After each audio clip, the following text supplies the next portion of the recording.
Hi hello welcome to జాట్ TV.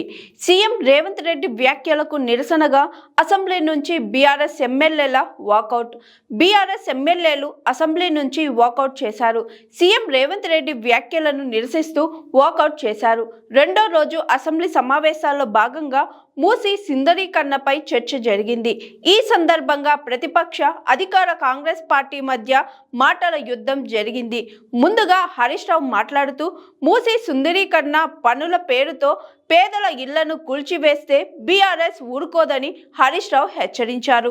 అవసరమైతే బుల్డోజర్ల కింద పడుకొని కూల్చివేతను అడ్డుకుంటామని స్పష్టం చేశారు. మూసీ సుందరీకరణకు అసలు బడ్జెట్ ఎంత, దానికి ఎక్కడి నుంచి డబ్బులు తీసుకొస్తున్నారని ప్రశ్నించారు. అనంతరం సీఎం రేవంత్ రెడ్డి మాట్లాడుతూ కొందరు కడుపులో విషం తగ్గించుకుంటే మంచిదని వ్యాఖ్యానించారు. దీనిపై బీఆర్ఎస్ అభ్యంతరం వ్యక్తం చేసింది. మూసీ ప్రక్షాళనను హరీష్ రావు వ్యతిరేకించలేదని సనత్ నగర్ ఎమ్మెల్యే తలసాని శ్రీనివాస్ యాదవ్ స్పష్టం చేశారు. మూసీ ప్రక్షాళన విషయంలో ఎలా ముందుకెళ్తారని అడిగారని వివరించారు. మా సభ్యులు ముఖ్యమంత్రిని కించపరిచినట్లు మాట్లాడలేదని స్పష్టం చేశారు. ప్రశ్నోత్తరాలకు ఇంత సమయం వద్దని స్వల్పకాలిక చర్చ చేపట్టాలని కోరామని తెలిపారు. దీనికే ముఖ్యమంత్రికి అంత అక్కస్సు ఎందుకని ప్రశ్నించారు.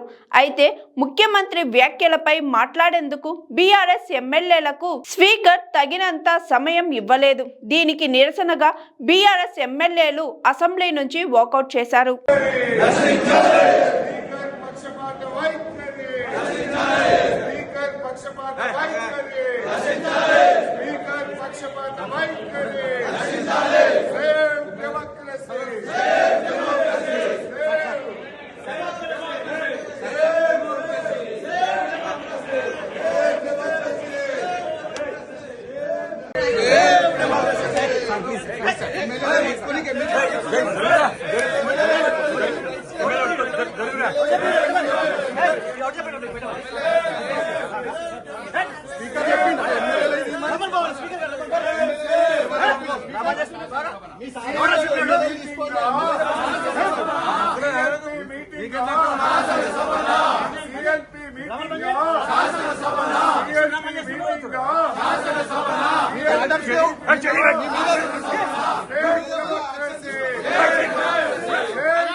పక్షపాత వైఖరి